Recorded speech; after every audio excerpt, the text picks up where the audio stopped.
Today we're gonna be reacting to a Zack Films clone that might traumatize you. Clip. Let's keep watching until we get scared.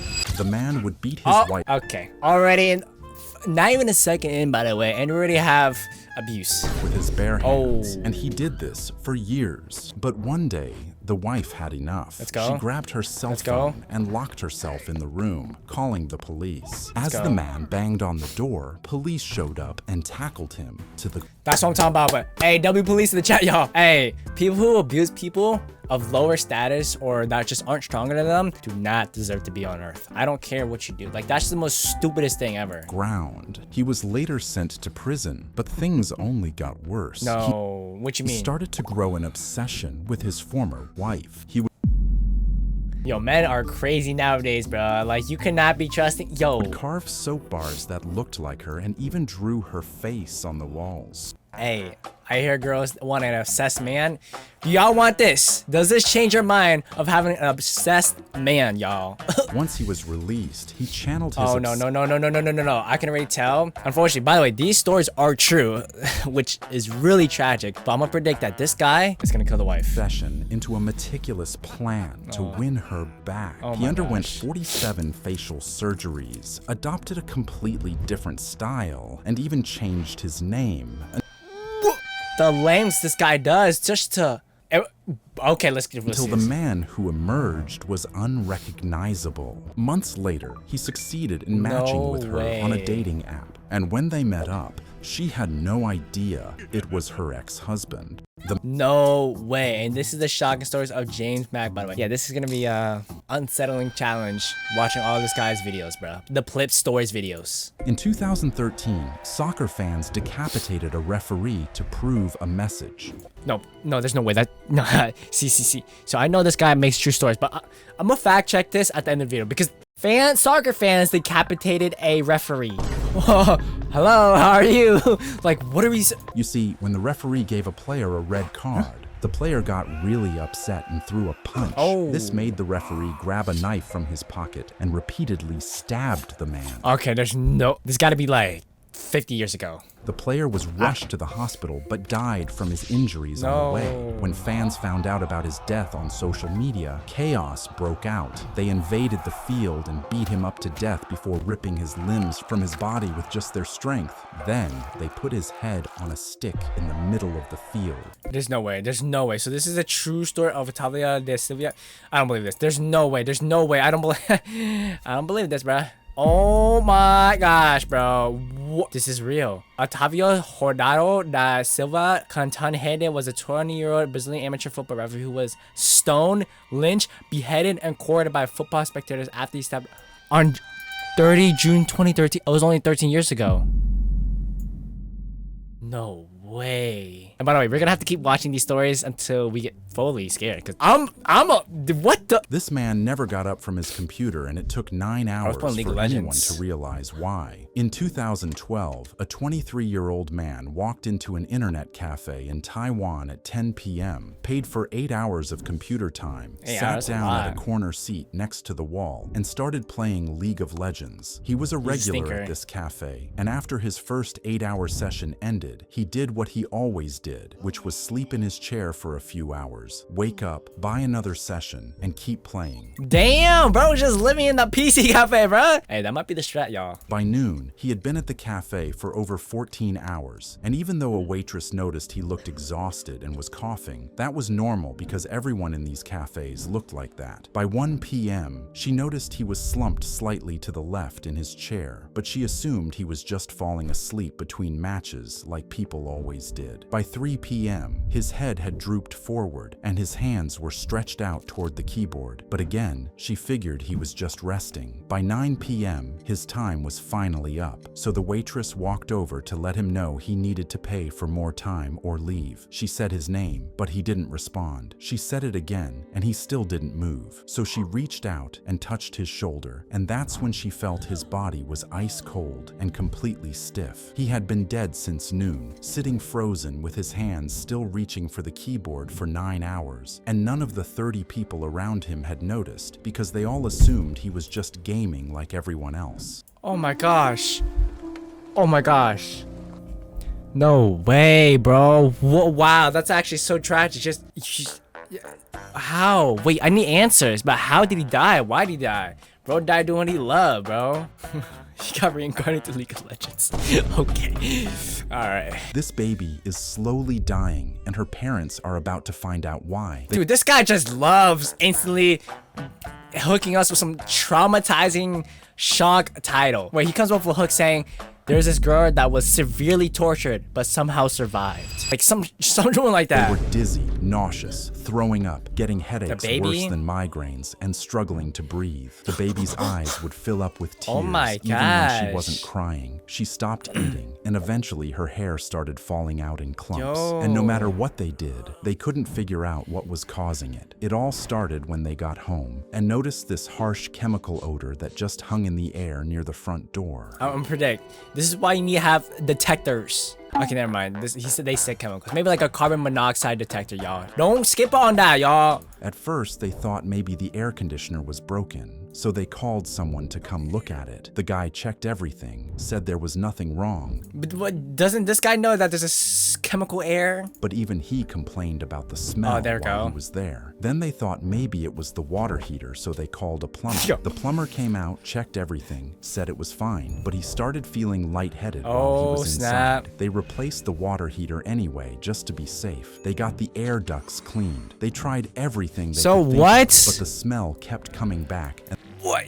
Do you have like the poisonous freaking death plague, black plague in your air or the something? family kept getting sicker. After about a month of this, with the baby losing more and more hair and the whole family barely able to Damn, function, bro. Umar called the fire department. They sent out a hazmat team to investigate, and even they couldn't figure out what was causing the smell. Wait, let me guess. The baby. But they did notice that something near the front door was making their eyes water. After they left, Wait, same with the Umar baby. started looking around the front door himself, and that's when he found it. A What? tiny crack near the bottom of Oh the my door gosh. frame, just big enough to fit something thin through it. He started thinking about who would be doing something to his door, and he decided to find out. He hid a camera inside a potted plant right outside his apartment and waited. The next time his daughter got sick, he checked the footage and saw someone crouching Oh near his my door, but the gosh. angle wasn't right, and he couldn't tell what they were doing. So he adjusted the camera and waited again. A few days later, his daughter got sick again. No. And this time, when he checked the footage, the shot was clear. A man was crouching in front of his door, pulling out a syringe, filling it with liquid, and injecting it directly into the crack. And in the video, the man was holding his breath the entire time, like he knew exactly how dangerous it was. What?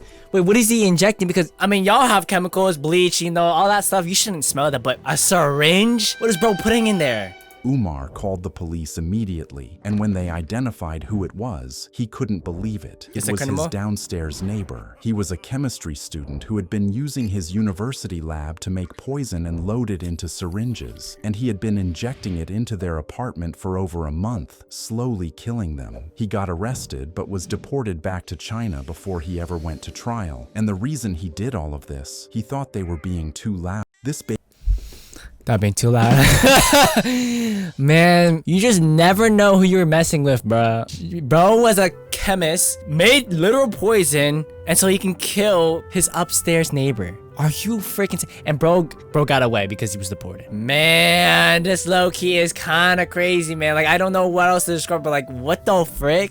Like, so far, this Zack film clone is absolutely insane. Like, genuinely insane. The fact that these are true stories, yeah. A 15-year-old girl was giggling on FaceTime, not knowing she was talking to a 4. Oh my, hey yo, bro, hey, for my younger audience out there, bro, you never know who you're texting, y'all. Seriously, bro, you could be texting a 50-year-old man that might be doing nasty things behind the screen. I'm serious, or vice versa, y'all. So be careful out there. Do not give, hey, stranger danger on the internet at least, and maybe in real life most of the time.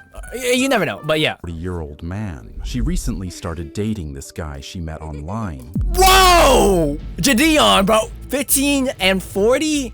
Bro, we need Jadeon right now. For those who don't know who he is, he's a predator catcher. Cause 15 and 40, bro. Come on, bro. But he was using an AI Nah, this pissed me off. filter to look and sound like a teenager. That's some mega predator activities. Cause hey, let's hear him out, bro. Let's hear him. This guy was perfect. He'd send gifts to her front door that somehow were exactly what she wanted. And whenever her parents gave her a hard time, he was on the phone with her till 3 a.m., comforting her, telling her she's misunderstood. No. See, this is where she's being lured into the trap that, hey, oh, I'm gonna be by your side. Oh, you should come join me. Screw your parents.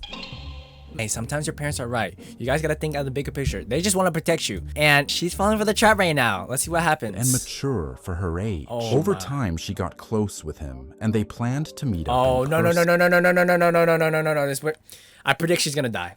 She's gonna die. Her parents had just left on vacation, so the house was empty for them. No, she's gonna invite them. She's gonna invite her, or the dude, the 40-year-old dude, into the house. When the doorbell rang, she was nervous for him, so she quickly made sure she looked perfect in the mirror, then rushed to the door. No. But when she yanked the door open, a grown man. Grown-on man, by the way. Look at this. You see that smile, bro? He is up to no good. Was standing there. And from behind him was her mother and father. Turns out, her parents hired a professional to play the part in order to teach her a lesson about trusting strangers online. Oh my gosh. Thank goodness. Thank goodness. It was a... Oh. Hey, W parents, I ain't gonna lie with you. It's a harsh lesson, but sometimes harsh lessons really teach you to never do the thing again. They drew a circle around the... Bro, don't tell... I think this is crazy. Because I'm pretty sure the ant just won't get up because they see this circle around them. And the ant runs across the edges, believing it's trapped. Now, when they take out the ant and draw lines as it walks, it does not cross the line either. So weird. But when you draw a line so close that the ant steps over it, they can never unsee it and realize that it's just a wall it's built in its mind. Now, this applies to humans as well. What you mean? How? Making many uncrossable walls of what's possible. But these are only figments of the imagination. Hey, he's speaking fast, bro. Your mind, low-key, preys on your downfall. Actually, it does prey on your downfall because it wants you to be safe. So sometimes you gotta dream so big that that's the only thing you can strive for. This boy was born... I don't even know what I just said, but I just keep going. ...without the ability to feel pain, and his mother had to teach him what it was. When doctors gave him his first vaccine, he didn't flinch, didn't cry, didn't make a sound, and the nurse just figured he was a tough baby. Low-key, I want this ability, but at the same time, your body tells you what's painful because it's protecting you. Then he started teething and chewed straight through his own tongue. Oh my gosh. Okay, never mind. I take it back. Blood poured down his chin, and he just sat there smiling. Yo, imagine a baby just smiling with blood.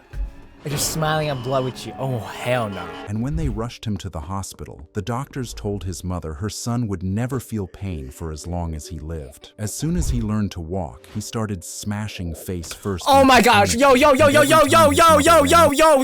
do we do? Bro, I might have to end this challenge, bro. Bro.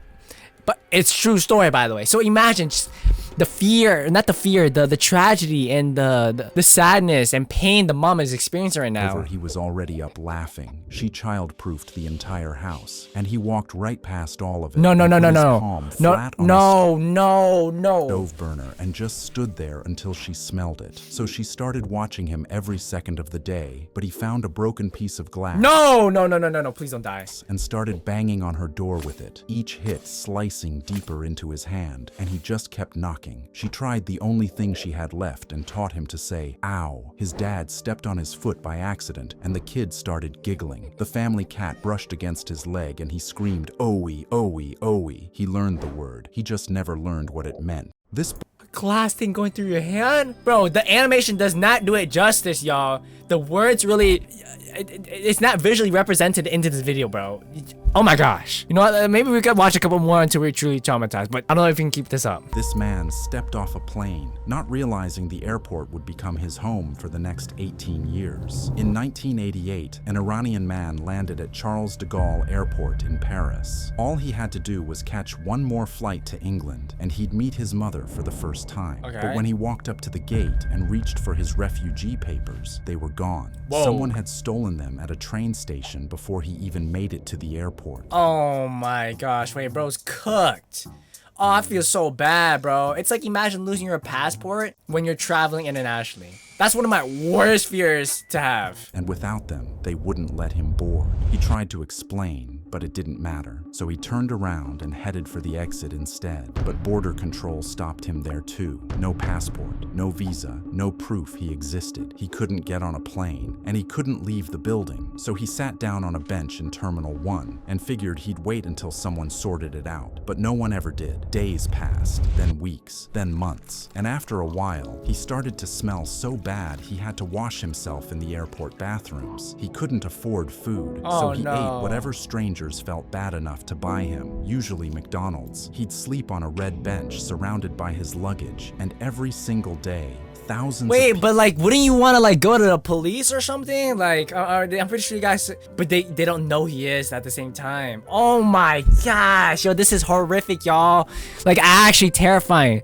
Like, yo, this is terrible. This is, oh my gosh. people rushing to catch flights would walk right past him without even looking down. I mean, I ain't gonna lie, that's what happens at airports. Like, no one cares about you. Everyone's just moving through their way, you know what I mean? Over time, the airport staff stopped asking questions. They just accepted him, gave him the nickname Sir Alfred, and eventually, he just became part of the terminal, like a gate number or a departure sign. Please tell me. And for 15 years, What? What? That you don't understand, how, bro. That bro almost experienced like school time, like middle school, elementary school, and high school, bro. that's exactly what he was. Just another fixture in Terminal 1. Until one day, a man by the name of Steven Spielberg heard his story. He paid him $250,000 and turned his life into a... Wait, Steven Spielberg? Isn't this He paid him I'm pretty sure he made E.T. This guy, yeah, bro made E.T., bro. He made Jaws too. Damn. $250,000 and turned his life into a movie called The Terminal, starring Tom Hanks. And suddenly, the whole world knew the name of the man on the bench. But even after that, he still didn't leave. France offered him residency. Belgium offered him residency. He refused to sign the papers both times because they listed him as Iranian, and that wasn't who he believed he was anymore. Then, in 2006, after 18 years on that bench... Wait, bro really lived just... Wow, he really just lived there for 18 years. When you, like, if you really just take a moment and think about that, it's absolutely insane.